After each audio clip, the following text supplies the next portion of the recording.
रामैया को उसी गांव में खुद का एक खेत होता था।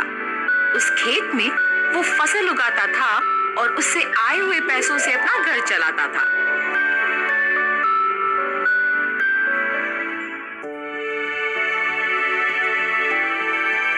हमेशा की तरह इस साल भी फसल तो मैंने उगा दिया। अब गर्मी की मौसम शुरू होने वाली है, जल्द ही तरबूज के बीज डालने पड़ेंगे।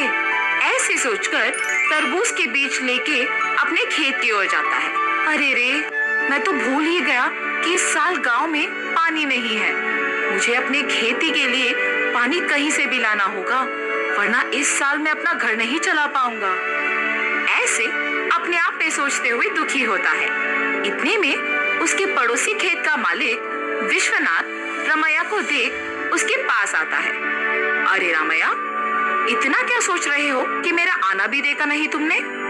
विश्वनाथ, तुम्हें तो पता है कि मैं हर साल चावल की फसल के बाद तरबूज उगाता हूँ, मगर इस साल गांव में पानी ना होने के कारण मैं तरबूज नहीं उगा सकता हूँ। मैं अपना घर कैसे चलाऊंगा? क्या तुम पानी के बारे में इतना सोच रहे हो? उसमें क्या है, इस सारे गांव में सिर्फ मेरे ही खेत में तो मोटर है।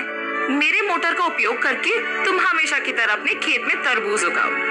मैं तुम्हारा एहसान कभी नहीं भूल सकता हूँ। ऐसे कहकर उसके खेत में मौजूद मोटर के सहायता से पानी का उपयोग करके तरबूज उगाता है। कुछ ही महीनों में उसके खेत में तरबूज अच्छे उगते देख बहुत खुश होता है। हर साल से ज्यादा तो इस साल तरबूज उगे हैं, इनको बेचूंगा तो बहुत सारे पैसे मिलेंगे। ऐसे सोचकर सारे तरबूजों को बेचने दुकान जाता है। वहाँ दुकानदार तरबूजों को लेके पैसे देता है। ये सब उसी दुकान के पास मौजूद विश्वनाथ देखता है। रामैया को तरबूज के फसल उगा के बहुत सारे पैसे मिले हैं।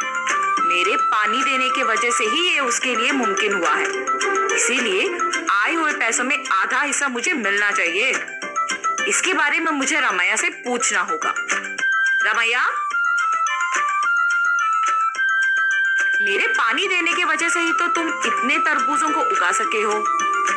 हाँ, आपने सच ही कहा है। उस दिन आपने अगर पानी नहीं दिया होता तो आज मेरे हाथों में पैसे नहीं होते। अगर मैं तुम्हें पानी नहीं देता तो तुम्हारे पास आज पैसे नहीं होते ना। मतलब तुम्हारे हाथ में जो पैसे हैं उसमें आधा हिस्सा मुझे मिलना चाहिए ना। ठीक है जी, आपको सिर्फ इन पैसों में आधा हिस्सा चाहिए ना, लीजिए, आप ही की वजह से तो ये मेरे पास आए हैं। ऐसे खुशी से पैसे देता है। मैंने सोचा कि तुम पैसे नहीं दोगे, लेकिन तुमने मेरा एहसान बाकी चुका दिया। मेरे पूछने पर बिना सोचे तुमने पैसे बस दे दिया। तुम अगर ऐसे ही रहोगे तो तुम्हारी अच्छाई ही तुम्हें नष्ट कर देगी। ऐसे कहकर पैसे लेके वहां से चले जाता है। अब मेरे पास कुछ ही पैसे बचे हैं, इनके साथ मुझे कोई व्यापार शुरू करना होगा, मगर कौन सा? ऐसे सोचते रहता है। इतने में ही बगल में उसे एक आदमी कटे हुए तरबूज एक बंडी पे बेचते हुए नजर आता है। प्यास लग रहा है, एक तरबूज का टुकड़ा खाऊंगा। उस तरबूज वाले के पास जाता है और पूछता है, बाबू, एक तरबूज का टुकड़ा मिलेगा? जी हाँ। एक तरबूज का टुकड़ा कितने का है? सिर्फ 5 रुपए है जी। एक तरबूज का टुकड़ा 5 रुपए का है? एक पूरा तरबूज तो बहुत कम पैसों में मिल जाएगा।